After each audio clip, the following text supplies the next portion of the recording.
للرجال نصيب مما ترك الوالدان والأقربون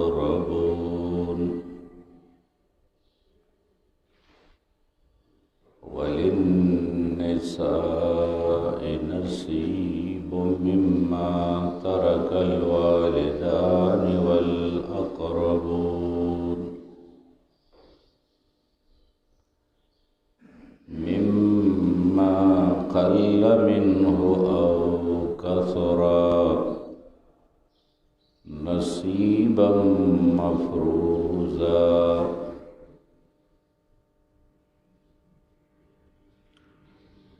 سورہ نساء اوم آیات دا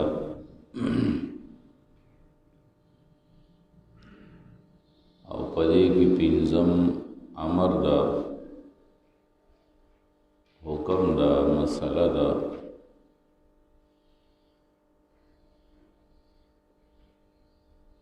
هغه دا ده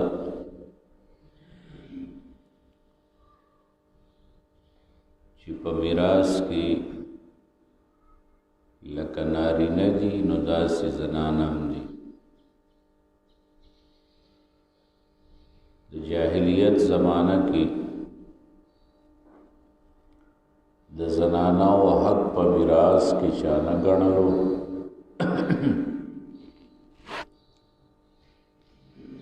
ټول به نارینه و مال تقسیم کو.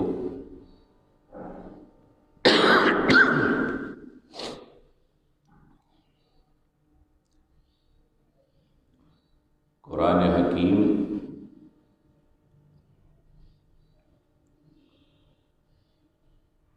په میراث کې د زنانو حق ثابت کو.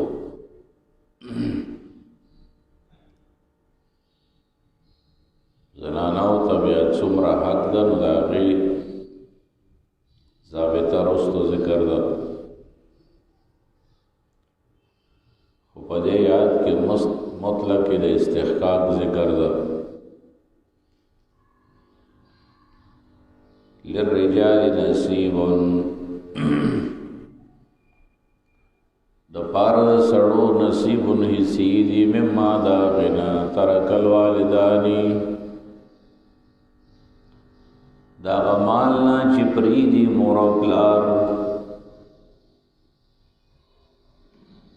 والاقربون او خپلوان. ځکه میراث مختلفو اقرباو نه موړی شي. عام طور سره مور پلار نه خلک میراث وړي، کله رور نه وړي، کله خور نه وړي، کله بچو نه وړي، کله تره نه وړي، کله نیکه نه وړي. والاقربون کې ټول راغل.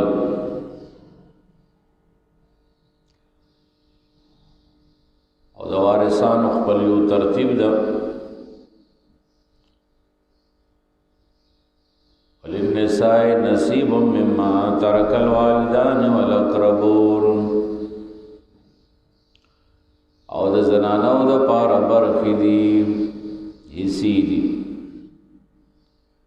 دا غنا چې پرېږدي مور او پلار او خپلوان.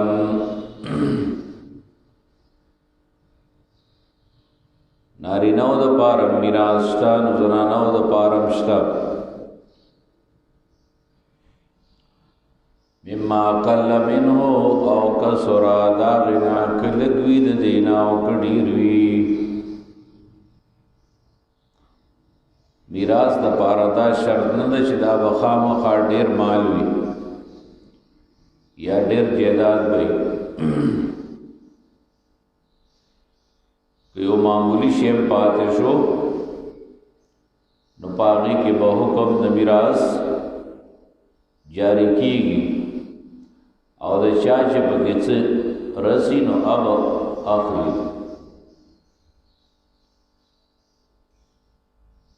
نصیبا مفروضا حصې دي مقرر کړې شوي. د هغې انتظار وکړئ، رستو را روان دي. وَإِذَا حَضَرَ الْقِسْمَةَ أُولُو الْقُرْبَى وَالْيَتَامَى والمساکینو دیکی بل امر دا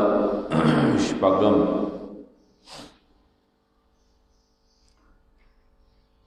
احسان کول دا اولو القربا سرا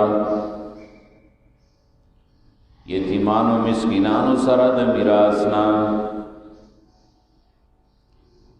خو احسانا لا ارسن وَإِذَا خَذُرَ الْقِسْمَ کله چې حاضر شي قسمت تا تقسیم د مال تا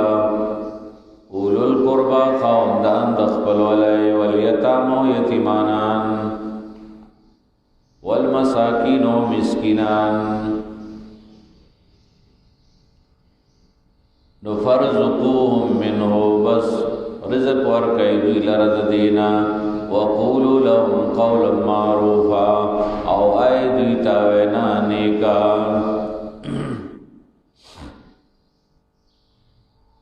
جدی معنی صدا وَإِذَا خَذَرَ الْقِسْمَةَ أُولُو الْقُرْبَى وَالْيَتَامَى وَالْمَسَاكِينَ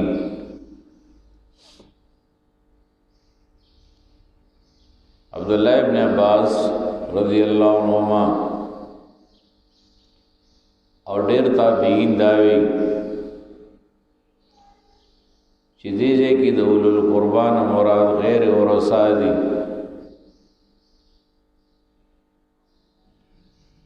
غیر وارثان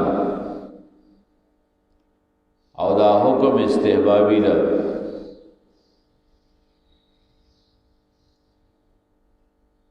او مقصد دا ده مثلا جو سڑے کلا کلا غټ سڑے منشی ډیر مالدار ہے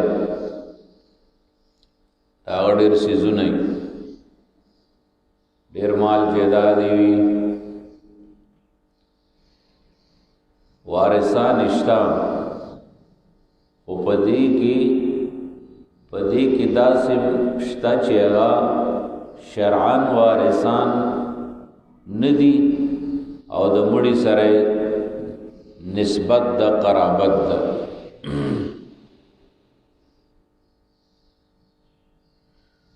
او دا قرابت او د نسبت د وجنا غم سو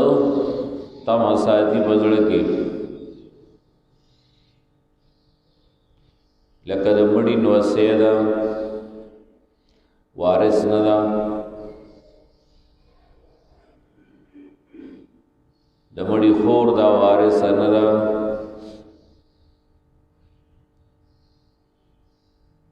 د مړي خورای دا وارث نه ده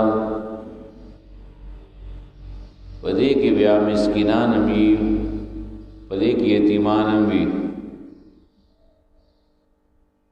نو استحبابي امر دادا چې د تقسیم په وخت کې دی علم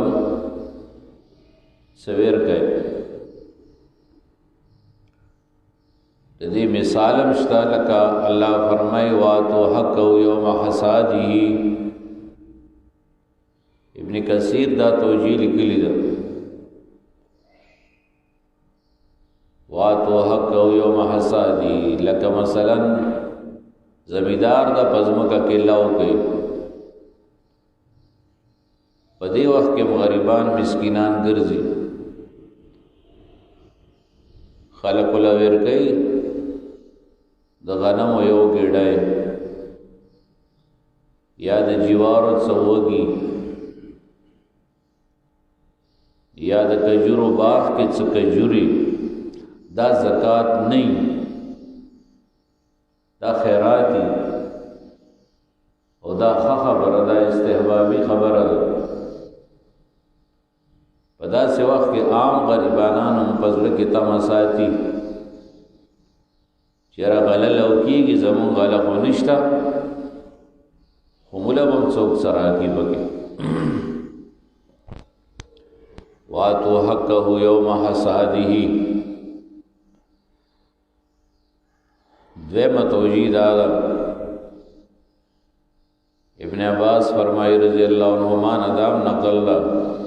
ابو موسیٰ شر رضی اللہ عنہونا چی دا امر وجوبی دا خدا به منسوخ شوه د پرستو د میراث پایاتونو باندې عام اقربا په میراث کې حصہ د ټولو نشته خپلوان خو ډیر دي وارثان خو متعین کسانی دا غیرستو تفصیل راځي به منسوخ شوه ده په دې معنی چې وجوبي والے درېمه توجیه سعید ابن مسیب نه ابن زید نه نقل ده چې دې کې مراد وصیت د پاره د اقرباو چې غیر وارثان دي وصیت د اقرباو د پاره چې غیر وارثان دي اته مراد ده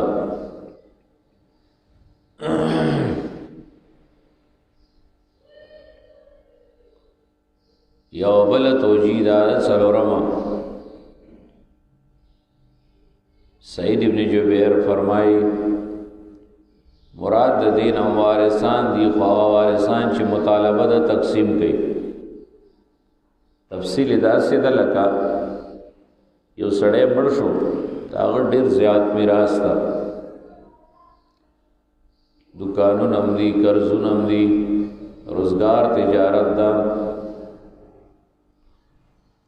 دا غي تقسیم باندې ډېر وخت لګي او دا غي په حساب باندې وخت لګي بعضې وخت په وارثانو کې داسې بې وسن وي چې هغه تلوار د چې زر تقسیم کړ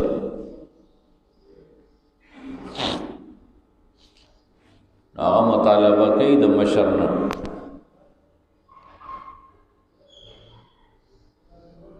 چې موږ حق راکړه زموږ حاجت ده نو په داسې وخت کې ولې څویر کا هم دغه مال مشترک نه څویر کا چې ته په خپل حاجتونه پورا کړ څومره د پکار دي حساب لګیا حساب کو چې کله حساب وشي تا نه ودا شی به کټ کو دا یو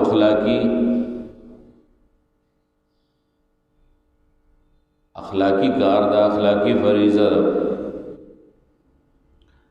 وَلْيَخْشَ الَّذِينَ لَوْ تَرَكُوا مِنْ خَلْفِهِمْ ذُرِّيَّةً ضِعَافًا او دیریږي کسان که چرته پریدي د ځان نه رستو با اولاد ضعافا کمزوري دا په انسان ارګ کې دی شي لکه په خپل اولاد باندې سړی یریږي چې څنګه څوک په ظلم ونکړي یا څوک اونرټي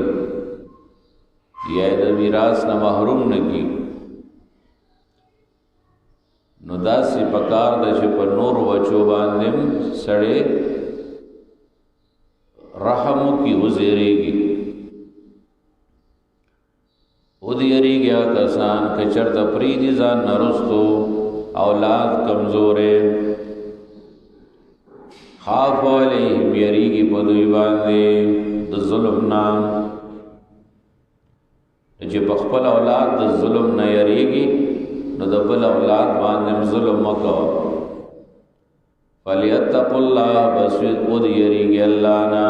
وليقولوا قولا سديدا وایدی وینا درست او برابر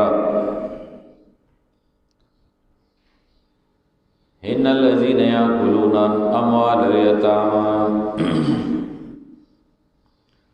یقینا کسان چې خوري مالونه د یتیمانو ظلمن په ظلم باندې مخکم د یتیمانو دوزلا د یتیمانو حق ذکر شو چې د یتیم مال باندې خوري د یتیم د مال به حفاظت کې د یتیم د مال نمازان ساتي اتم آیات کې هم د یتیمانو ذکر راغو.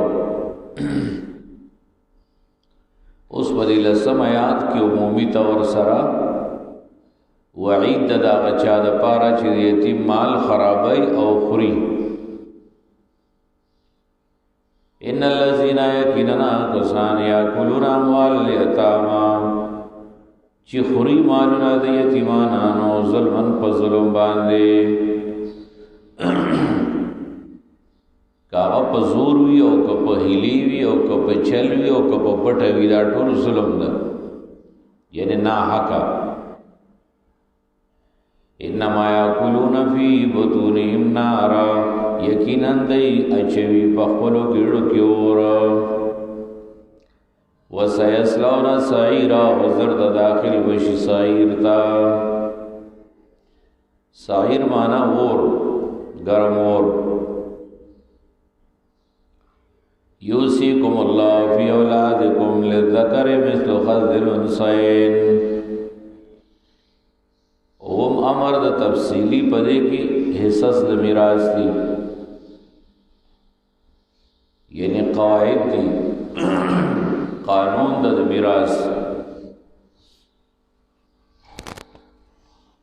میراث په څنګه تقسیمیږي، وارثان څوک دي، څوک نه دي.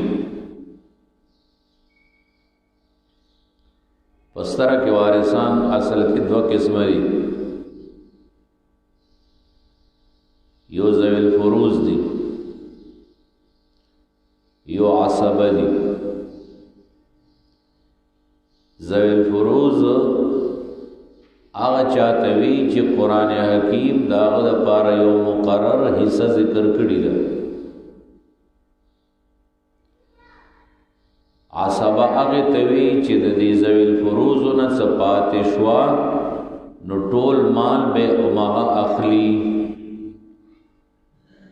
ټول هغه اخلي. دریم یو قسم وارثان دی هغوی ته ذوی الارحام وي.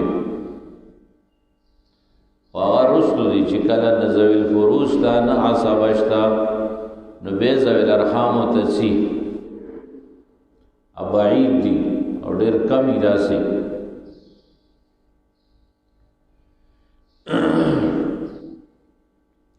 یوصیکم الله حکم درکوي تاسو ته الله. وصیت د الله د طرفه چې ذکر شي نو مراد نه کلک حکمي مضبوط تاکید د وجه نه نوم ول د وصیت یې خیر اطلاق د وصیت کړي. فی اولادکم فبارد اولاد ساسو یعنی فی وراث اولادکم. اول وارثان د انسان د پاره بچی دي. بچی پلار مړ شو نو بچی به میراث اخلي. بچیو کې کله الکان او جنکای دواړه وي، کله صرف الکان وي زامن، کله صرف لوڼي وي، کله ګډوډي. دا غي ټولو ځان له ترتیب ده. که ګډوډو دواړو رونه خويندې دواړه دي نو للذکر مثل حظ الانثیین. د نارینه د پاره پشان د حصې د دوو بناتو دا. انثیین معنا لونی یعنی جینکای.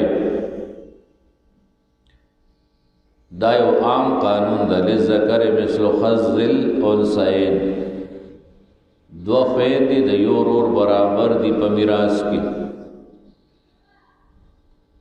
دو خویندې د یو ورور برابر دي په میراث کې.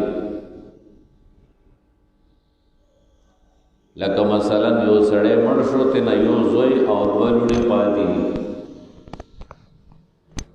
نو دا ټول میراث چې نور څوک نشته خدا یو زوی او دوه لوڼې دي نو دا ټول مال په ومنځ باندې نیم کې نیم بزوی لوي چې دا کم نیم پاتې شو دا د دوه او نیمای په خپل منځ کې لذکر مثل حظ الانثیین فإن كنا نساء کچرتوی زنانا فوق اثنتین ددبون زیاتی دویا ددبون زیاتی داغ صورت دا چی یو سړی زوی نشتا لونی دی صرف لونی خدا لونی دی یوینا سیوا دی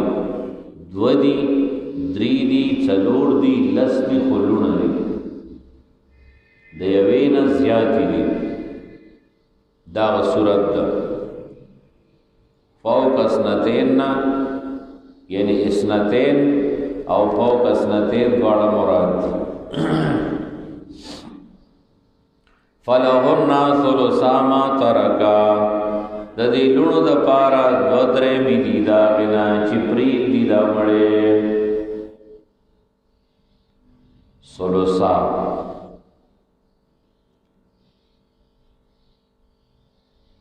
یو ثلثی ثلث ویلے کی 1/3 تھا یعنی د یو شی درې مېسا یو ثلثا دی یو شی درې ټوکړې کې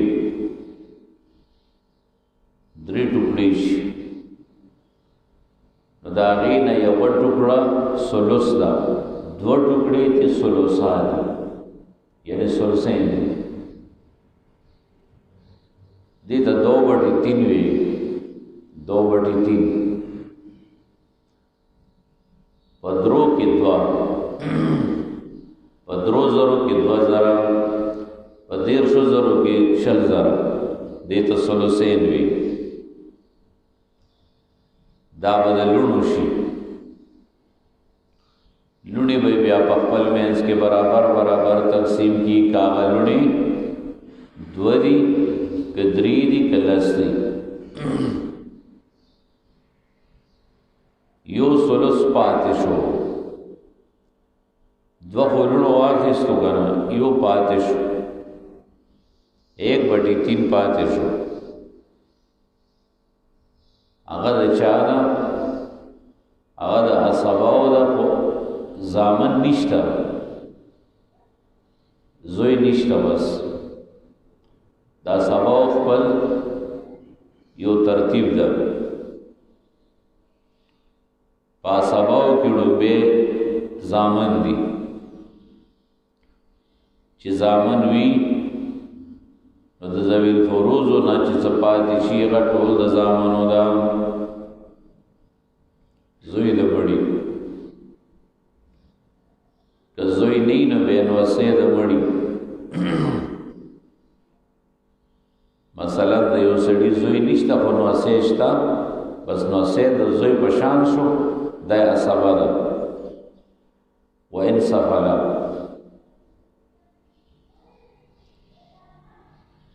که زوی نی بلکل زوی نشتان بے اصاب پلارنا کپلاری وی کپلاری نی نو بے نکدک نکوی وین علا کله یو سړی داسې ده نه پلار شته نه زوی شته نه پلار شته نه زوی شته نو بیا څوک د بیا رور ضرور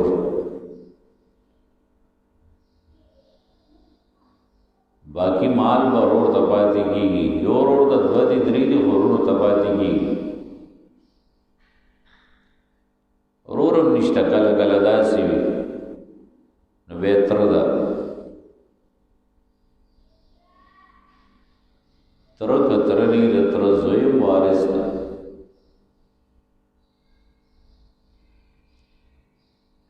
بیا که تره نه د پلار تره یا د پلار د تره زوی همداسې دا لړ تر هرې پورې تلی شي خو چې معلوم النسب وي لرې تربور میراث وړي شي چې کلا نږدې نشته.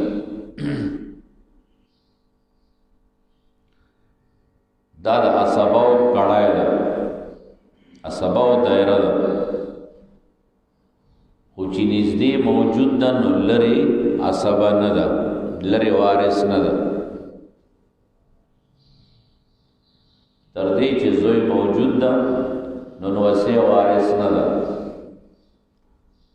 او چې زوی موجود ده نو پلارم وارث نه ده، او چې زوی موجود ده نو رورم وارث نه ده.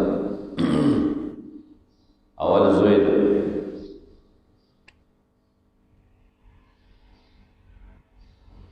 نو دې صورت کې چې دا دوه درې مې پکې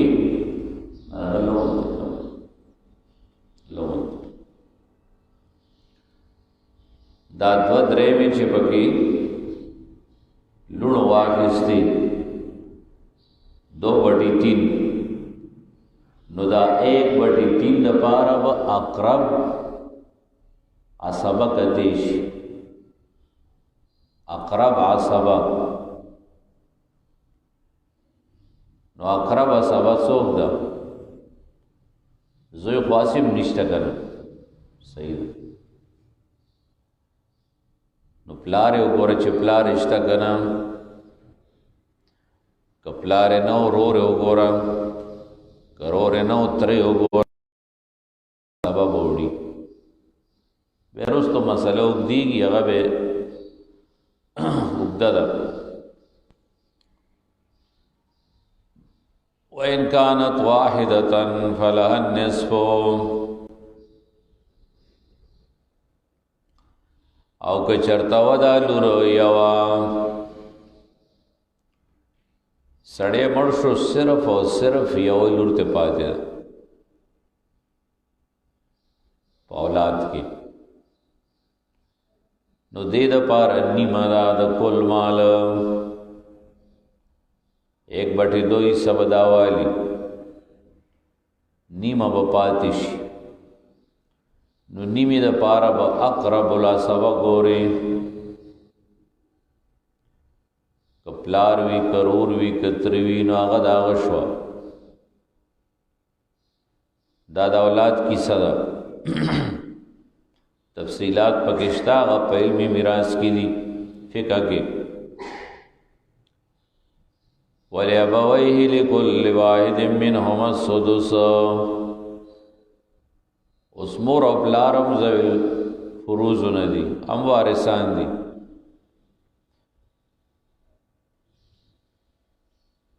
وَلِأَبَوَيْهِ د پاره د مور او پلار د مړي، لِكُلِّ وَاحِدٍ مِّنْهُمَا السُّدُسُ د هر یو د پاره د دې دواړو نه شپږمه حصه ده، مما ترکا داغنا چی دی زوی پریخی دی. و ان کان له ولدنا کد زوی اولاد موجود دا، یو سړی مړ شو داغه اولادم شته، مور پلارم شته، په داسې وخت کې مړ شو، نو د اولاد خو خپل حصه ده، خو مور او پلار باول داغی نه شپږم اخلي. لکل واحد منهما السدس، 1/6 به یو والی، 1/6 به بل والی، یعنی مال به شپږ حصې شي، شپږ ډیری بشي، یو ډیره به پلار والی، یو ډیره به مور والی، پاتې شو 4 ډیری، هغه د اولاد دي. اولاد بسنګ تقسیمیږي لکه مخکې تیر شو.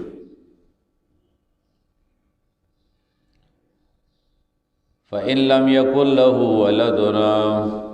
دا دویم صورت شو، که چرته د مړي اولاد نشته، وورثه ابواه، او میراث ته نوړي مور او پلار، فلی امی الثلث، نو د پاره د مور درېمه ده. یو سړی مړ شو، مور او پلار ته پاتې دي او بچی نشته، بچی مچی نشته، یا واده کړی یا نه ده کړی خو بچی نشته. نو په دې صورت کې به د دې مال د کل مال 3 حصہ دا د مور وي. د کل مال 3 حصہ به د مور وي، یعنی مال به 3 ډیری شي. یو ډیری به مور والی، دا غټ ډیری ده. اوس ځکه چې ثلث دا د سدس ډبل راځي، باقی 2 ډیری پاتې شو، 2 حصے او بس پلار ته پاتې شو. پلار په دې ځای کې اصابه ده، مور ذوی الفروض نه شو، پلار دا سبا نه شو، هر څه پلار ته پاتې کېږي. فإن کان له اخوتنا دا پکې بل صورت شو. کچرتا د دې مړي د پاره رونه خويندې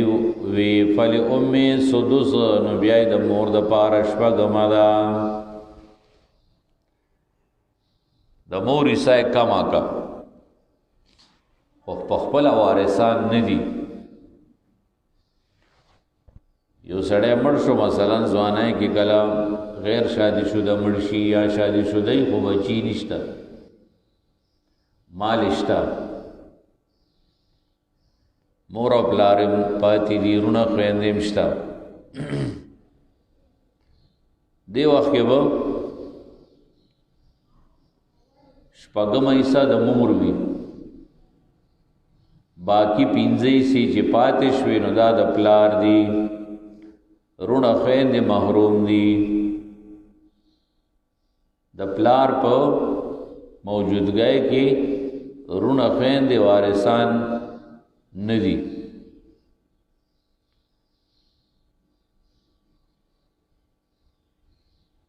من بعد وصیتنا من بعد وصیتنا دا میراث به تقسیمیږي پس د وصیتنا. مړی تب وکته شي چې د وصیت کړي او کنه دا کړي. خو اصل کی ترتیب داسې ده چې یو سړی مړ شو،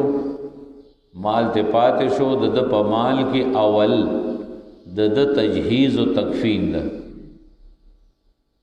کفن دفن خو واړی کنه، اپ د مال کې اول ضروری ده. به بو کته شي چې د باندې قرض خو نشته، که څوک راو چې زما په قرض ده او صحیح قرض ده ثابت ده، د میراث نه باول هغه قرض لړډیږي. که هر څومره که ټول میراث پکې لاړو نو وستلې وي، او قرض اول ده. بیا که د قرض نه څه باقي پاتې شو نو بیا به وکتی شي چې د وصیت کړو کنه. که وصیت کړو نو تر 3 حصے پورې وصیت د باندې عمل کیږي، د 3 نه زیات نه کیږي.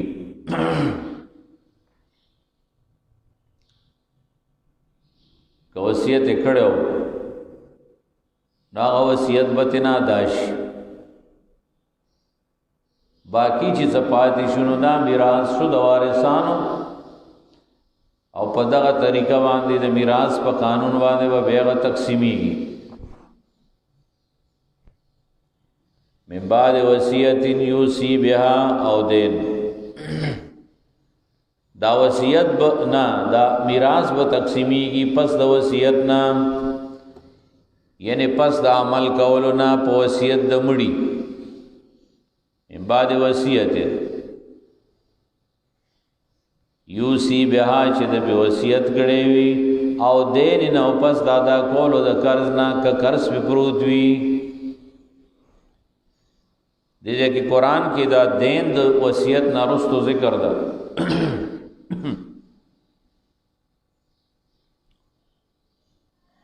خو دین مقدم د په وصیت باندې، اباؤکم و ابناؤکم زامن ستا پلاران ستاسو زامن ستاسو لا تدرونا تاسو نه پوهیږئ پته درته نشته ایهم اقرب لکم نفعا چې کوم یو په دوی کې ډېر نږدې ده تاسو ته په اعتبار د نفع سره دا خو الله ته پته ده چې تا ته ډېر نفع والا څوک ده نو په هغه ترتیب باندې الله په میراث کې حق ورکړي چې د چا نفع تا ته ډېره ده نو هغه په میراث کې ډېر حقدار دی انسان کله کله نه پوهېږي نفع ورته د یو نه ډېرې زړه بل طرف ته ځي نو ناپوهي ده نو دیو جنا الله پاک په خپل قانون د میراث نازل کو د چا خوښه ته پرې نه هو ولې پرې نه هو پدې کې و مخلوق سره ظلم راشي مخلوق سره ظلم راشي وارث بد خپل مال نه محروم کی حقدار بد خپل مال نه محروم کی نو د چا اختیار نه د پاتې شي بس چې څه پاتې شو د مړی نه مړی په دې کې بے ځای تصرف نشي کولی وصیت هم یو خپل حق ده او که په وصیت کې مړی نقصان کوي مخکې تیر شوي نو هغه ګنهګار ده په هغې باندې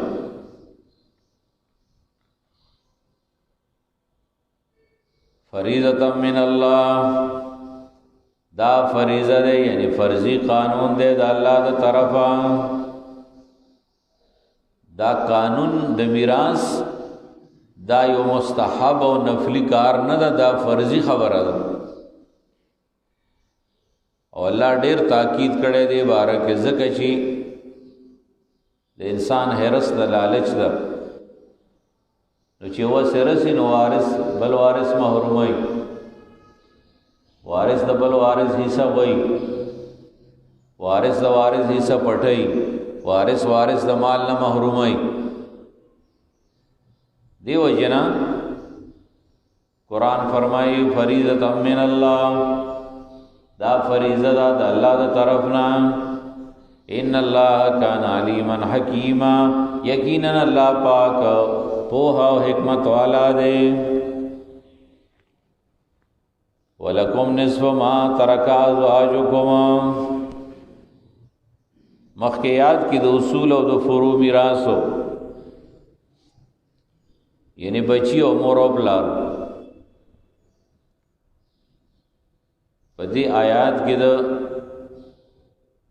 زوجین میراث ده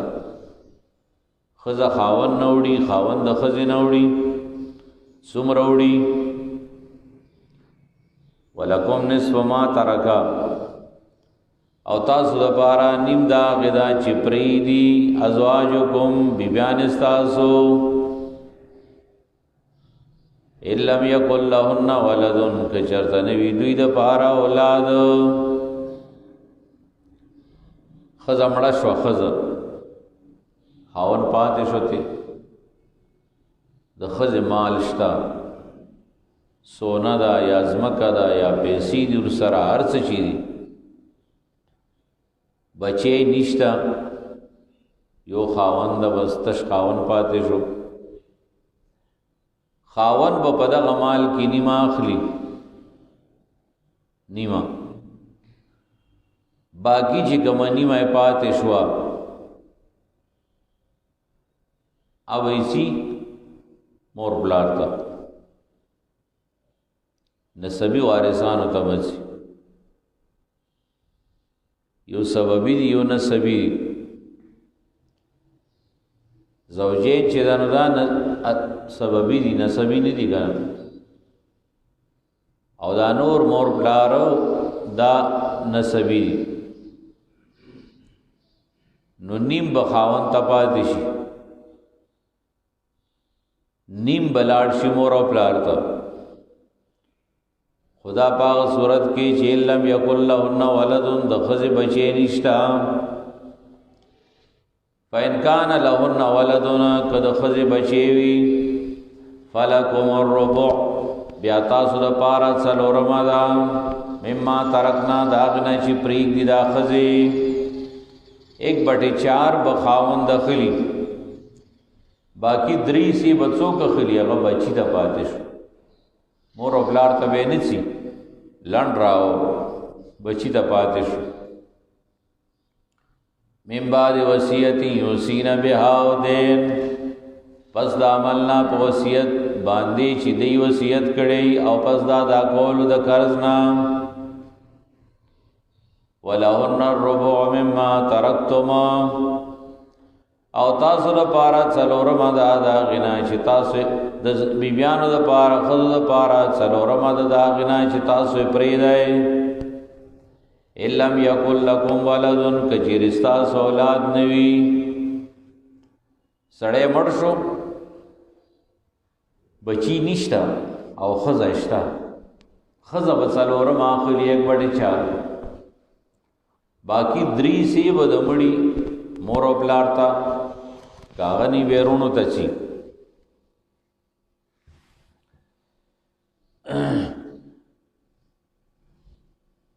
فإن کان لکم ولدن که چرتا استاذ لپار اولاد فلهن ثمنو نو دی خزر پار اتمدا مما ترکتم شتا سو پریدای سړی مړ شو خاوند او خزه پاتې ده خو بچیم پاتې دي خزه بچی خزه بچی خزه واتم اخلي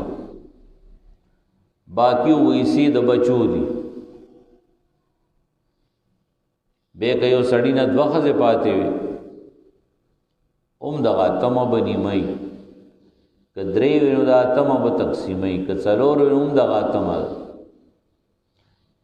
اره یوی لا تم نه دا یو تم به تقسیمي من بعد وصیت توصون بها او دین پس دا عمل نا په وصیت کې چې تاسو په وصیت وکړو پس دا کولو د قرض نام وَإِنْ كَانَ رَجُلٌ يُورَثُ كَلَالَةً او کچرتا او یو سړی چې داغه میراث وړي شي کلالتن کلالو کلاله معنا چې نه اصول شته نه فروع شته دواړه طرف نه پس ده مور بلارم نشته بچیم نشته او امراتون یا یو خزه و دغه شانتی میراتا کلاله وله اخونا خود د پار اورشتا او اختون یا خورشتا دیزه کې ضرور او خور نه مراد خیافی دي رونه خوین د درې قسم دي یو دی اعیانی دویم دی اللاتی دریم دی اخیافی آیانی رونه خوین دی هغه دي چې بالکل سکوي د مور پلار دواړو نه وي اللاتی هغه دي چې د پلار نه وي د مور نه نه وي اخیافی هغه دي چې د مور نه وي او خود پلار نه نه پلار جدا ده نو دا اخیافی رور خور دام د کلاله د پار وارث کی دیش خدا پاغ صورت کی چې سکه نشتا آیانی الله دی نشتا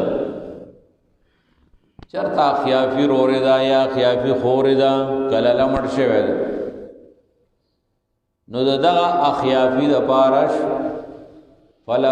فلکل واحد منهما السدس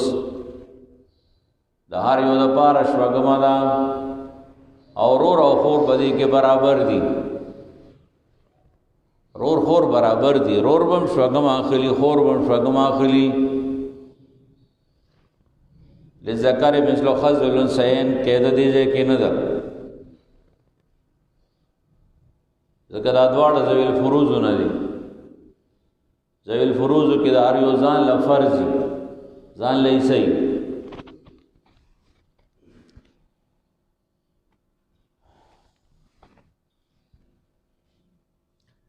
او هر چیرونه سکدي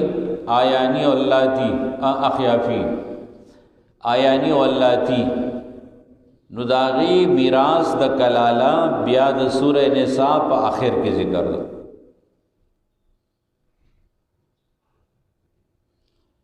فإن كانوا أكثر من ذلك کو دارونه خويندې د دې دوه زیاتو فهم شرکاء فی الثلث نو دا ټول به شریک دي پدرې میسي کې درې مېسه د دې اخیافي رونو خويندو شو او دا دوی سی چې کوم دي نو دا وکتی شي چې چیرته سبا اشتا کې نشتا سبب وي رور وي ضروري نه نو تر وي د تر زوی وي دا ټول سبا دي دې ته ودا میراث پاتې کیږي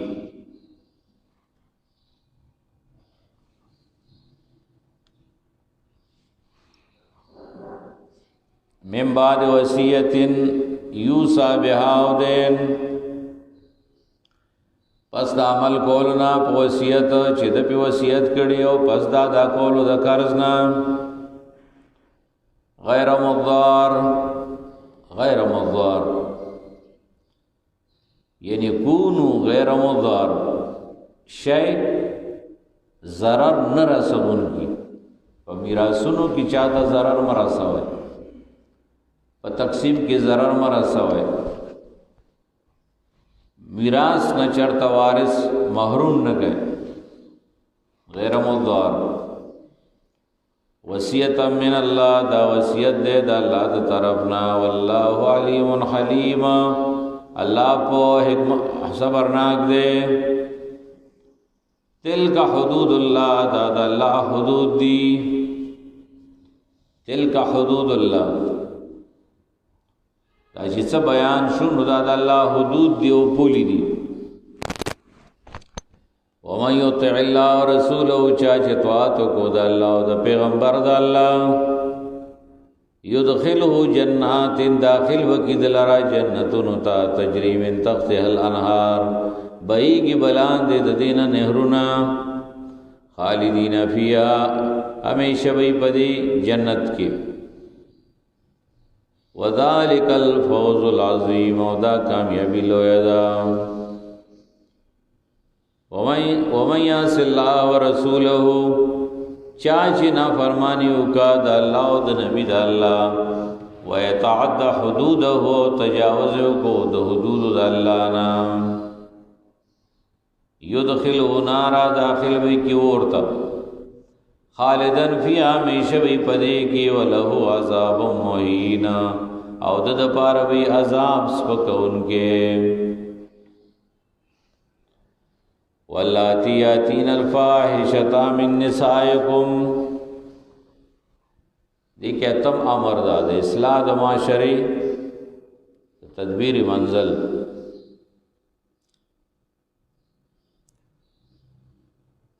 واللاتی وغزنانا یاتین الفاحشة چرات للو کی بے حیائتا من نسائکم د زنانا استاد سنا فاستشهدوا علیهن اربعة منکما گوان 19 پدوی باندې څلور استاد سنا څلور کس گوان پیونی سای چې هغه سړی وي زنانه پکې بنئ دا معاملہ نازک را پدې کې د زنانو گواهی له اعتبار نشته کشل زنانم گواہی کوي نو هغه له اعتبار نشته سړی و یو سړی و بیا څلوري دوانا فإن شهیدو کدوی گوايو کا نو پدې گواهی باندې پدې زنانه ثابت تشوا بدفعلی نو فامسکوهن بس ساتای دوی لرا فی البیوت په کورونو کې بندې کوي بالکل یوې کمرې کې بندې کوي حتی یتوفاهن الموت تر دې چې په مرګ باندې مړي شي دی وخت یا د حد ذکر نه راغلی صرف یو لار بند کړې شو قانونی طور سره شرعي قانونی طور سره د بد فعلای قانون اول کې دا چې بس څلور په گواهان تیر کینو قید کې واچوي بند ہے څومره بند ہے بدا فی الحال عمری قید د عمری فامسکوهن فی البیوت حتی یتوفاهن الموت چی مرگ پر راشي او یجعل الله لهن سبیلا یا ګرځي الله دوی د پاره یو لار یو قانون الله پاک را لیږي هغه ته انتظار وکړي ارستو بیراو الرجم للسیب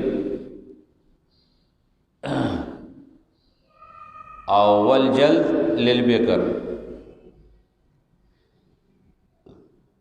کدا سیبا شادی شدہ نو دې د پاره حکم د رجم دا سورہ نور کی اول آیاتو بیا آیات لفظن منسوخ شوه خو معنی باقی ده او رسول الله صلی الله علیه وسلم رجم حکم پکړو رجم جاری کړو او که غیر شادی شده ناغی د پاره سل کوڑی دی او یجعل الله لهن سبیلا دا سبیل الابیا رستو نازل شو واللذان یاتیان منکم فعزوهما او هغه دو کسان چې راتلو کې دی بد فعل تا منکم استاسنا فعزوهما نو اذیت ورلور گئے دا آیات هم د سره متعلق ده اذیت څه ته وی ملامت کول رټل فعزوهما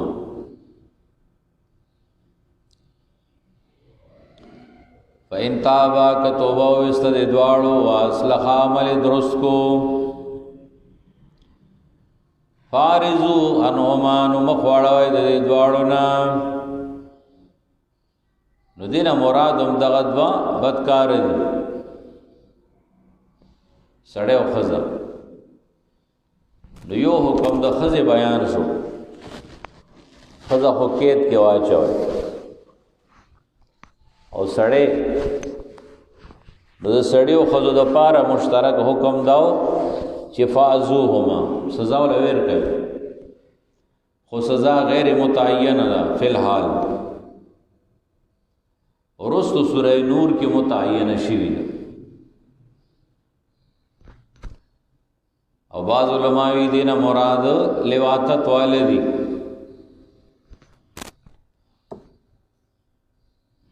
نو هغه باندې چې کله دا ثابت شوبت فعلی نو هغه تم سزا ده پای کې د فقها بیا اقوال دي چې کومه سزا ده نو ځنې فقها دا وی چې بس د زنا حکم ده پی چې هغه رجم یا جلد دوری او بعض علماء دا وی چې نه هغه د دوی نه ده دوی لبل درنا کا سزا پکار ده او دا بیا قاضی او امیر د وخت داغه پرای باندې مفوضه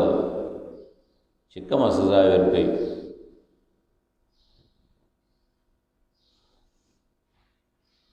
فإن تابا واصلحا فارض عنهما کتوبه استعمال درست کو پس د حد نه نو بس راسته واړوي مخته واړوي سزا ورته ملاو شو توبه گار شو نو به ور سره کار ملر ان اللہ کان توابا رحیما، یقینا اللہ پاک دے توبہ قبل ان کے مہربان. توبہ دار شا قبلی گی. انما التوبۃ علی اللہ، دې دوا آیاتونو کې د توبې د قبولیت او د صحیح وخت تعین کړي چې توبه په کم وخت کې پکار ده او کم ټیم کې قبليږي. انما التوبۃ علی اللہ، یقینا قبولیت د توبې په الله باندې للذین د پاره دا کسانو دا یعملون السوء بجهاله چې عمل کوي د جهالت د وجې د بدای گناہ کوي او دا گناہ د جهالت د وجې کیږي. دې تقید واقعي وي ځکه چې هر سړی گناہ کوي، کاغه پوهه دا او کنا پوهه دا، خو چې گناہ کوي نو د گناہ په وخت دا یو جاهل ده، ځکه وی بجهالت. ثم يتوبون من قريب، بیا توبه واسي د نږدې من قریب سمانا یعنی قبل الموت، د مرګ نه مخکې توبه وباس. فاولئک یتوب الله علیهم، دا کسان الله مهربانیو کی پدوی باندې. وکان الله علیما حکیما، او د الله په حکمت والا. ولیست التوبۃ، نشت قبولیت د توبې للذین د پاره دا کسانو یعملون السیئات چې عمل کوي د عملونه کوي د ګناه، دا غي د پاره توبه نشته چې ګناه کوي حتی تر دې پورې ذا خبر احدهم الموت، چې را نږدې شي او د دوی ته مرګ. نږدېوالی نه مراد څه ده؟ بالکل ځان کده نشي. قال انی تبت الآن، ویز توبه واسم اوس، نو اوس توبه نه قبلېږي. یاد الله عذاب راگیر کی لگا فرعون راگیر کوئی توبه واسم، جبریل ورته اوس توبه واس، اوس مو واسا د توبه وخت انا تیر شو. دارنګ د هر انسان چې ځن کدن شروع شي، ملائکه ګوري، د مرګ علامات ګوري، نو به توبه نه قبلي. انی تبت الآن والذین یموتون وهم کفار، او نشته توبه دا غچا د پاره چې مري او دا کافر وي، یعنی کفر حالت کې به مرګ امرالو، د مرګ نارستو به توبه وباس. اولئک اعتدنا لهم عذابا الیما، دا کسان موږ تیار کړی دي د پاره عذاب درناک. یا ایها الذین آمنوا لا یحل لكم ان ترثوا النساء کرها، دې کې نه هم امر ده زنانو سره جاہلیت کې ډېر قسم ظلمونه کیدل. میراث خو څه نه ورکو، چورټای د دینه میراث جوړاو لکه د وینځو پشان، د وینځو پښتنو کې اوسم د دې دا عادت غونډې چلی چې خزه یو ځل په یو کور کې واده شي، بس هغه دا غي شوا ټیکا شو، نو که خاوند وفات شو نو دا نه د آزاد بیام بیا به خامخا دې کور کې بل خاوند کوي. یا ایها الذین آمنوا ایمان والا لا یحل لكم، حلال ندی ستاسو د پاره ترث النساء کرها، چې په میراث باندې اوسه زنانا په زور، اګه پر ځاوندای وینو بیا خیر ده، لکه خزه کونډه شو بل ور سره نکاح کوي ودی کی په خواخه، او په زور باندې څوک نشي کولای په نکاح.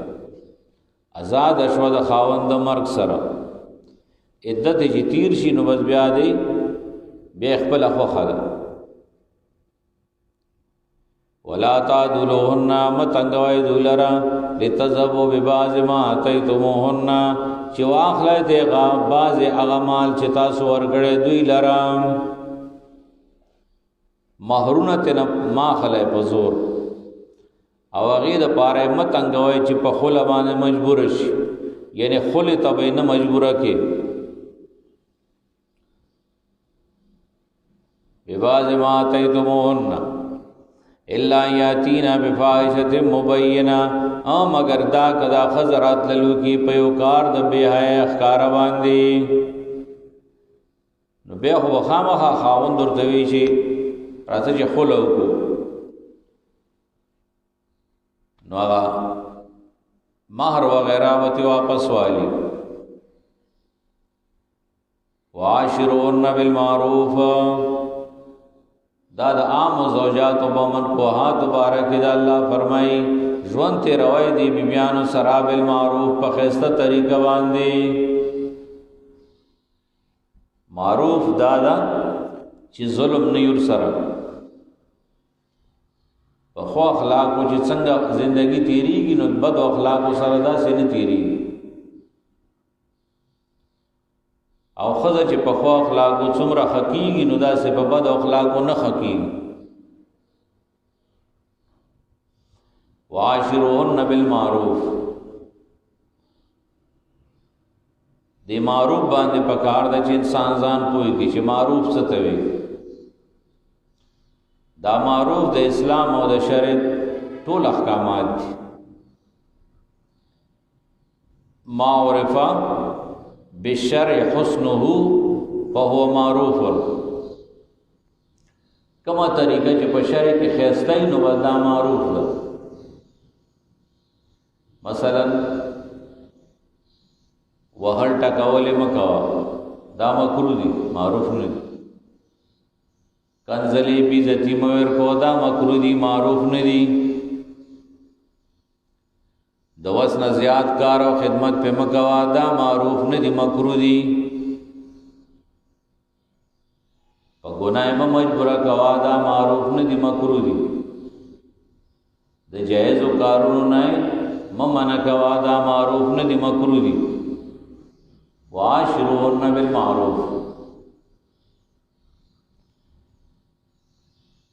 دلم علم پکار دا پویا پکار دا مسلمانانو کی چې کله پویا د قران او سنت نه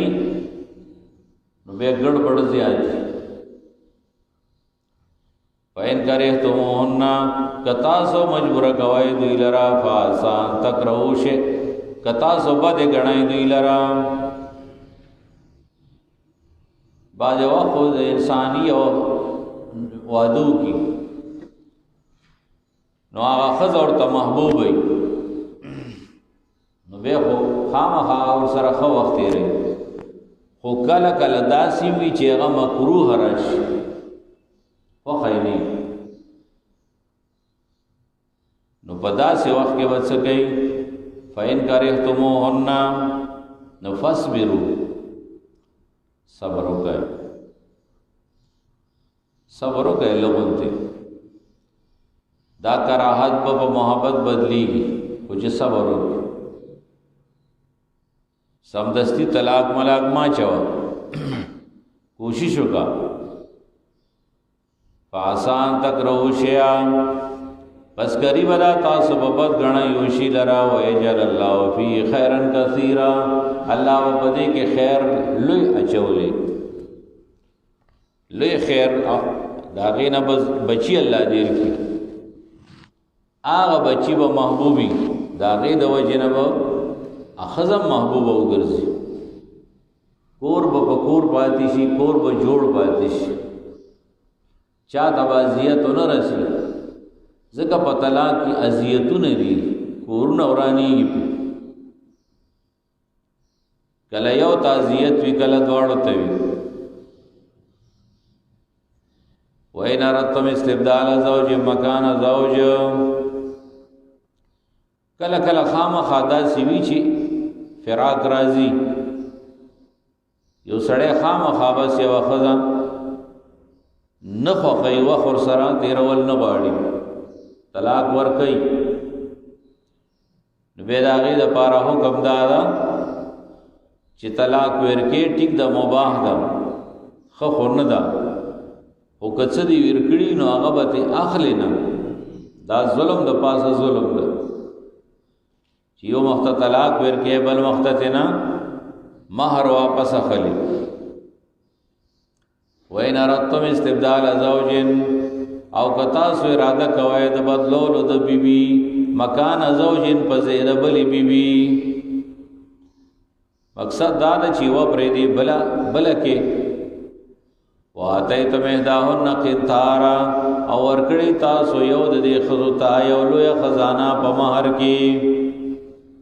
فلا تاخذوا منه شیئا بس ما اخلی د دې نه هېڅ شی مه ځکه چې یو ځل تا واده کا بس مهر د هغې ورسېدو بیا که اخلې نو دا به ظلم بیا به نه اخلې اگر که یوه لویه خزانه اتاخذونه بهتانا آیا تاسو اخلی دی لرا په داسې حال کې چې بهتان لګونکي یې پې و اسم مبینا ګناه کوونکي یې ښکارا دا ځکه وی چې بعضې وخت سړی د پیسو ته چل جوړي نو کله دا کله وی دی کړي کله وی دی کړي نو هسې بهتانونه مه لګوه بې دلیله پیسو ته چل جوړي او دا غټه ګناه وکیف تاخذونه څرنګې اخلی به دې مهر لره دا ستا حق نه کېږي نو حق دې نه کېږي ځکه چې تا مهر په څه ورکړی نو هغه تا حاصل کړی وقد افضا بعضکم الی بعض او میلان کړی بعض ستاسو بعضې ته چې هغه خلوت صحیحه ده کله چې خلوت صحیحه راغو نو مهر ختم شو مهر واجب شو وسوس به ورکوي بل واخذنا منکم میثاقا غلیظا اخیسته دوی تاسو نه میثاق غلیظ میثاق غلیظ څه ده وقت النکاح دا خدا سره ده چې بس د بازار مال خو نه ده نکاح خو یو میثاق غلیظ ده په دې کې پابندۍ دي د طرفینو قیودات دی پکې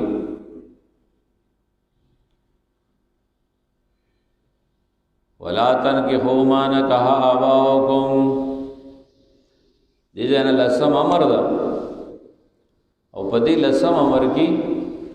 د محرمات بیان ده محرمات په جاهلیت کې مور خور سره نکاح چا نه کوله حلال حرام یې ګڼل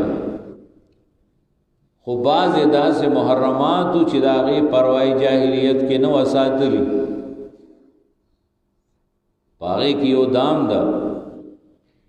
چې د پلار نه به چاته ښځه پاتې شوه نو زوی به په نکاح کړه ناسکه مور اسلام کې خو مور ده خو ناسکه ده خو مور خو ده که د پلار ښځه مور ده نو د پلار ښځې سره نکاح نه کېږي ولا تنکحوا ما نکح آباؤکم مه په نکاح کوئ هغه زنانا چې نکاح سره کړی ستاسو پلارانو من النساء د زنانو نه دا به نه کوئ او شاملی کلی په دې کې تمام زوجة الاصل داخلي دي لکه د پلار ښځه د نیکه ښځه د غور نیکه دي د زوجة الاصل دی او دا حرامیږي په مجرد عقد باندې که دخول شوی او که نه خو چې عقد د نکاح وشو نو بس بیا دا دې سره بې زوی نکاح نشي کولی الا ما قد سلف مگر که مخکې چا کړي په جاهلیت کې نو هغه پرېږدی فترکوه انه کان فاحشا دا خو بے حیائی دا بے حیائی دا ومقتن دا د غصې سبب د الله وسا سبیلا او بدلار دا ډېره بدلار د دې نه ځانو ساتئ. حرمت علیکم امهاتکم دا اوس نور محرمات دي بنیادی. د دې محرمات او جاہلیت کې لحاظ تقریبا چې عام څومره باطل مذاهب دي ادیان دي نو پاغو کې هم د دې څه قدر لحاظ شته. حرمت علیکم امهاتکم حرام کړی شي پتا سو باندې میان د تاسو مور سره نکاح حرام ده نو د مور په زمن کې بیا نیګانې دي جدات بے جدات عام دي کله پلار د طرفه کله مور د طرفه دا ټولې مین دي یعنی په حکم د مور کې دي.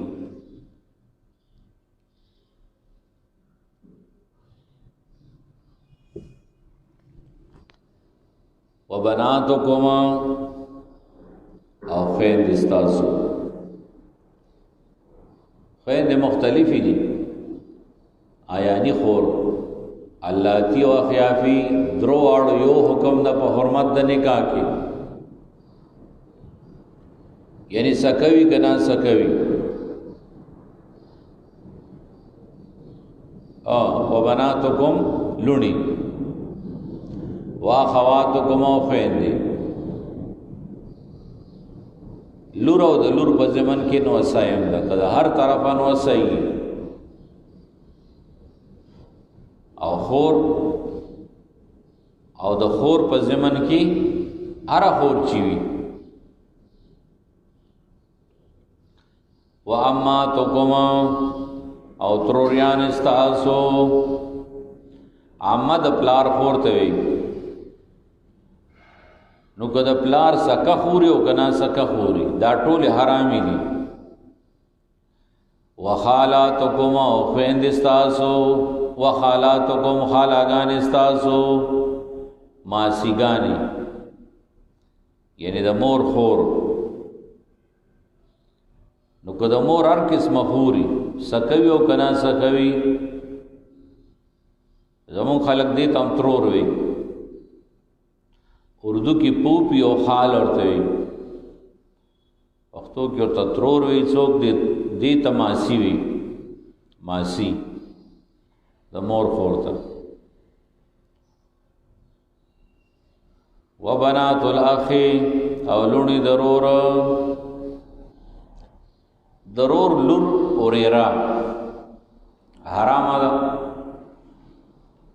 نو نوسایم دغه شانته ده ضرور نوسایم نوسای. وبنات الاخت لونی د خور خورزی دا حرامی دی او د خور بین وسایم حرامی دی.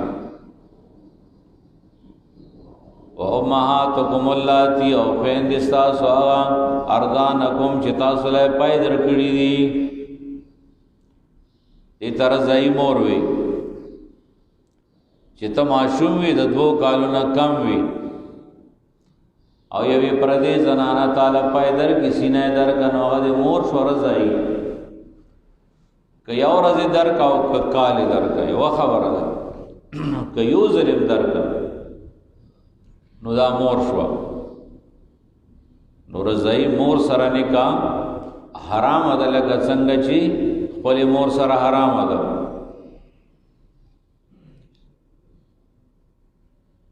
واخواتکم من الرضاع فإن استاسو درزاتنا رضای خورم حرام ده رضای خور درزات نه خور څنګه ده دا 2 قسمه ده یعنی د رضای مور لور د رضای مور لور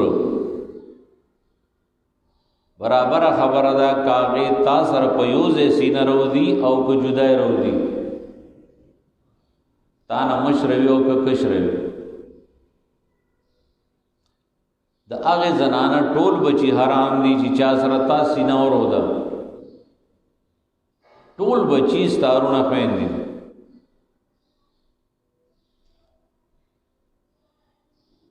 نو کالک وي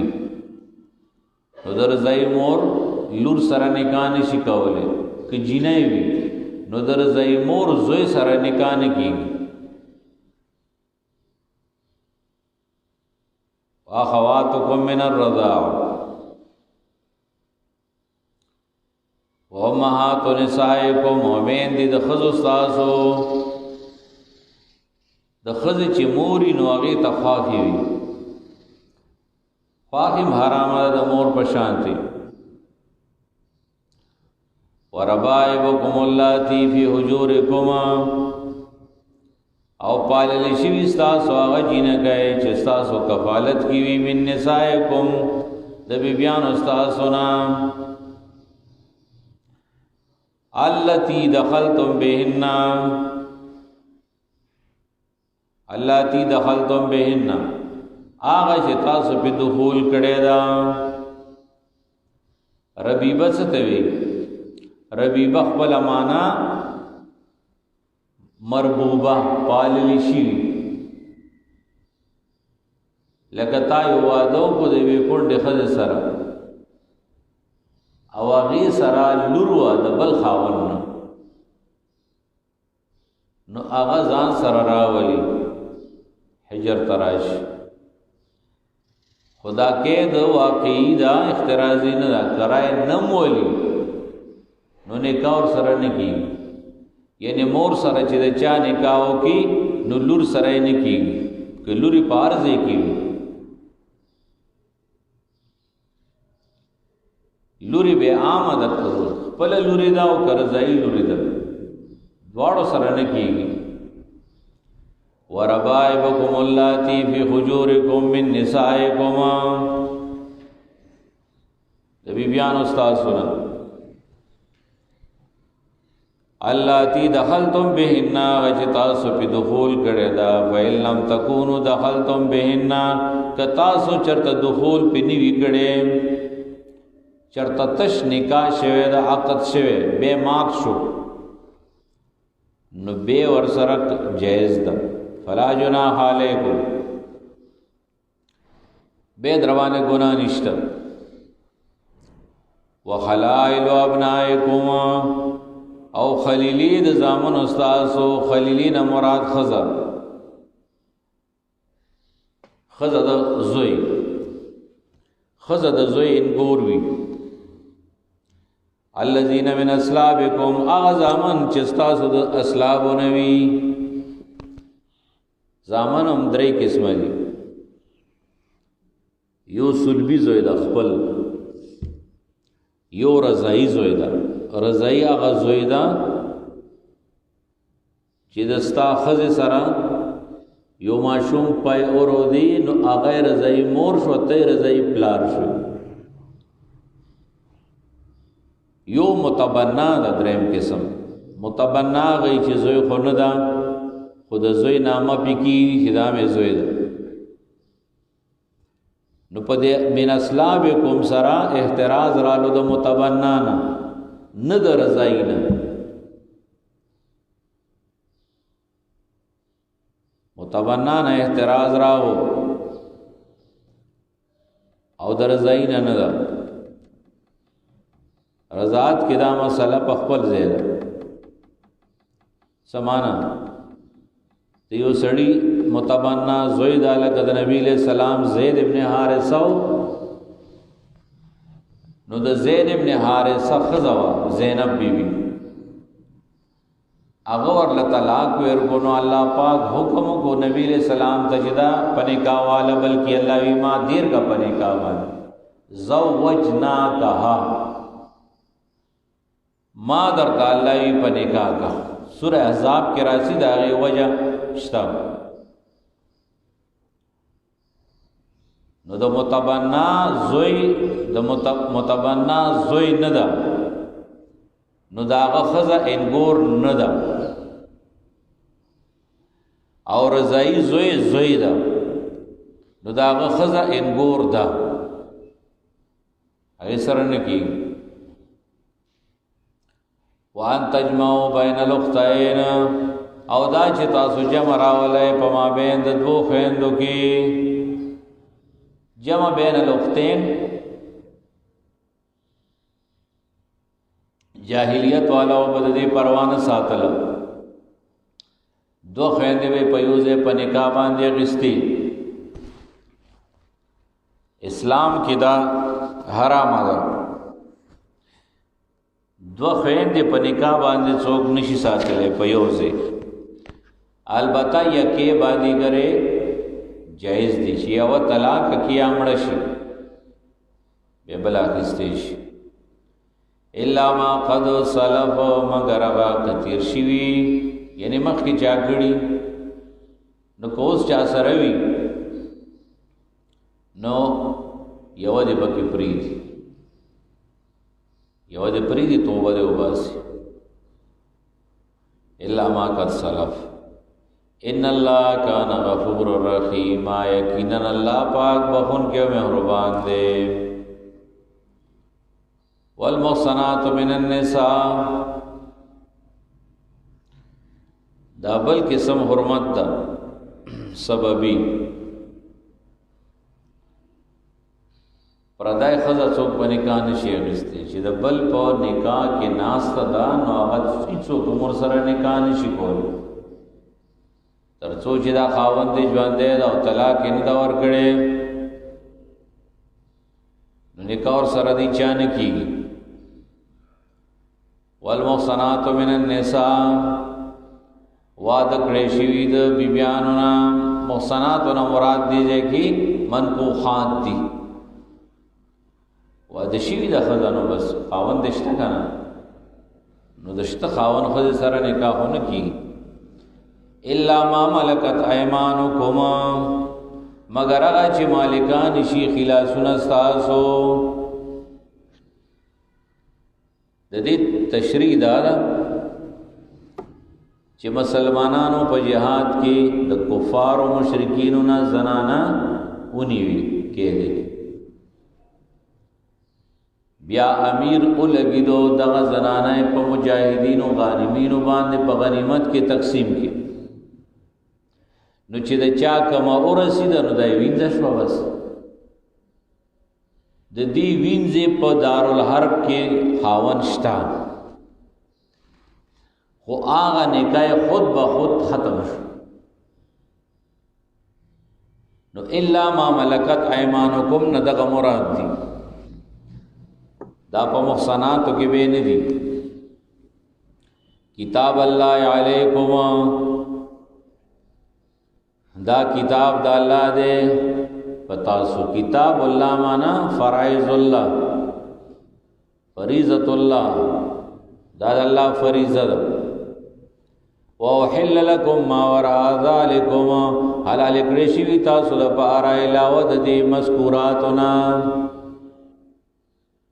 دینه چې بار دي څومره نو بس کولی شي که په رشتہ دارو کې که په پردو کې وي. احل لکم ما وراء ذالکم ان تبتغوا باموالکم، دا چې تاسو طلب کوئ په مالونو په نکاح. محسنین پاک دامنی کون کی ہے، غیر مصافحین بدکاری کون کی. لکه دای د احتراز کو د بدکارای نه چې بدکارای باندې خلک پیسې لګي، اجرت ورکي، خود دغه اجرت نه مہر ده او نه پاغي باندې زنا او یا پردای خزر حلاليږي. ومستمتعتم به منهن فاتوهن اجورهن فریضا، پس هغه زنانا چې تاسو ته فایده واخیستا به یعنی بالمهر، په مہر باندې تاسو ته استمتاع وکړه، منهن فاتوهن اجورهن بس ورکوي دوی لا مہرونه د دوی فریضتن مقرر کړی شي کم مہر د چې مقرر کو نو هغه مہر کو بخامخا ورکې اب خرینا ولا جناح علیکم نشتا گناہ پتا سبحان دی فیما ترازیتم بی من بعد الفریضہ پاس کی چھ تاسو پر زاشوے پس د فریضینا مثلا 50,000 مہر مقرر خو بیا رستو چې کم دا خزه خاون په خپل مینس کې هغه کم کی کمولی شي ایا په دواړه په خوشاله باندې زیات کی نو زیات اولیب شي دا خود رضا خبره ان الله کان علیما حکیما یقینا الله پاک په حکمت والا دی ومن لم يستطع منكم طولا ان ينكح المحصنات المؤمنات چا چې طاقت نه لرلو تاسو نه د مال طولن مالدار نه ده پیسې نشته ايان کې خلمو صنات المؤمنات دا چې پنکا والی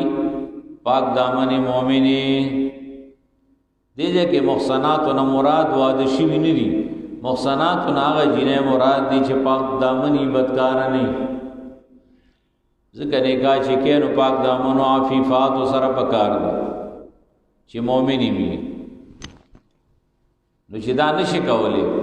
نو فمما ملکت ایمانکم بسودی کی نکاح دا غنا چې مالکان دي خلاص نستاسو من فتياتكم المؤمنات د وینځو استاسو نه چې مؤمنی وي یا خپل وینځه ده نو غینه استمتاع کولی شي بغیر د نکاح نه یا پردای وینځه ده او هغه سره نکاح کی په مہر باندې په اذن د مولا وینځه لگا آسان کیږي او دا غي مہر و غیره دا غي هر شی آسان گزاره ده گزاره په باندې روانيږي فانکحوهن بعضکم من بعض بعض استاسو د جنس د بعض نه مظهری لګلی فاتان جملتان لتانیس الناس بنکاح لما دا بعضکم من بعض د دې مقصد څه بعض استاسو د جنس د بعض نه د دې مقصد دا ده چې د وینځو نه نفرت مکو ځکه چې وینځه هم یو انسان ده کنه بس دا خو ارزي تور سره وینځه شي ده مخکې خو خورا بیام کدا چې آزاد کنه خورا وي څه حیوان خو نه ده انسان ده بعض هم من بعض د وینځي د نوم نه نفرت نه کې صرف فانکحوهن باذن اهلهن پس پنکاح کوي دوی لرا په اذن د اهل دوی اهل اذن ورلا پکار د مولا واتون اجورهن بالمعروف ورکوي دوی لرا مہرونه دوی بالمعروف د اور مطابق چې څومره د وینځو مہر کې دیشي نو دومره ورکړي په طریقې محصنات غیر مصافحات پدا سے حال کی چې دا وینځه پاک دامنی دي نه دی بدکاری کوونکی د محصنات درې معنا دي ځکه پاک دامنی مقصد دار چې وینځه امدا خو چې پاک دامنی بدکار نه فار وخت ځان ساته ولا متخذات احدان نوی نیون کی پټو دوستانو لرا دا غنه ځان ساته بازاری خزونه دا بازاری خزې دی ته بازاری فایزا حسنا بس شکل دا واده شوی فاینتاینا بفاحشا کدا واده نه باندې راتللو کل دی وینځو په بهای باندې فعلیهن نصف ما علی المحصنات من العذاب، نو په دوی باندې نیمه هغه سزا ده چې په خرو باندې علی المحصنات، محصناتونه مراد خره ده. څلورم معنا شو په دې ځای د محصنات. اول محصنات په معنا د منکوحات، دویم محصنات په معنا د حری آزاد، دریم محصنات په معنا د پاک دامنی، او فعلیهن نصف ما علی المحصنات من العذاب. دیجئے کہ محصنات په معنا د حرو ده، لکه حره چې مثلا غیر شادی شده ده حره او بدفعلیو کانو پدی باندې سل دوری دی، او کوین زوانو پوین زبانه بدا نیمیگی لکه 50 دی پی.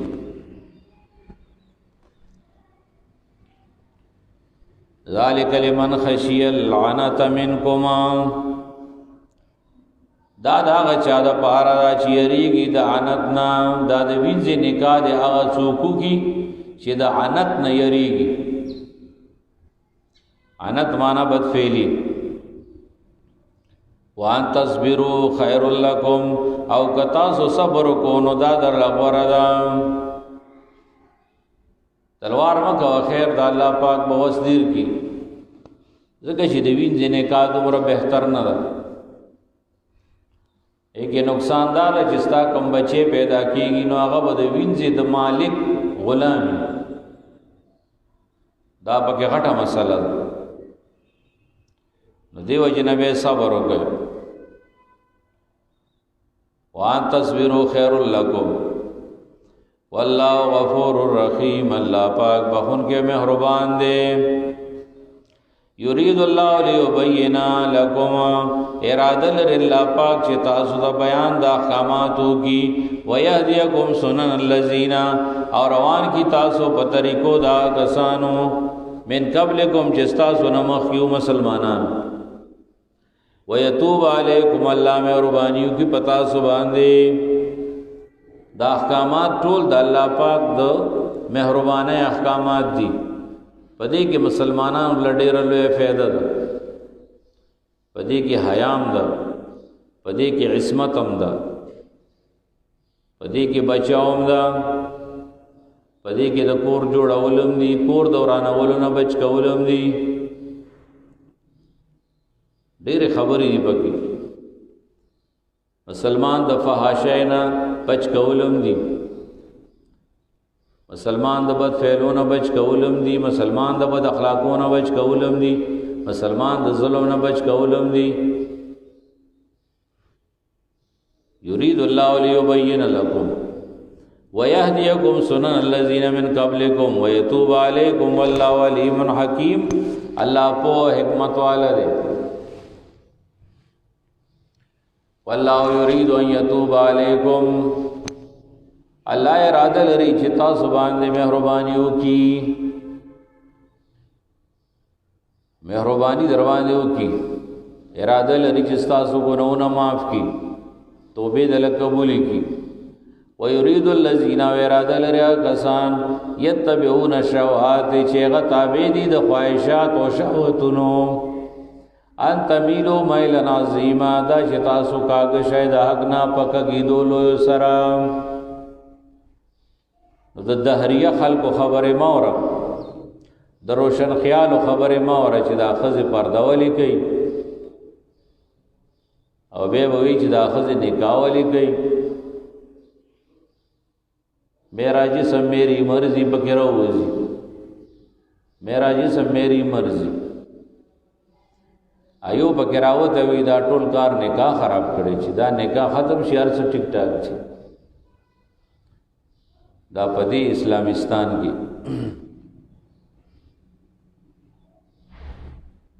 یرید اللہ ارادہ لري اللہ پاک ان یخفف عنکم چې تاسو باندې اسانتیا او تخفیف راولي ځکه وخلقل انسان ضعیفا پیدا کړی شوی انسان کمزورې الله د انسان کمزورۍ ته کتلی دي دا غي مطابق احکامات نازل کړي په دې کې دا بنده کوشش وکړي چې ځان پابند وساتي دین دې نه وځي په دې کې سانتیام شته په دې کې بچاو حفظان هم شته بس صلی الله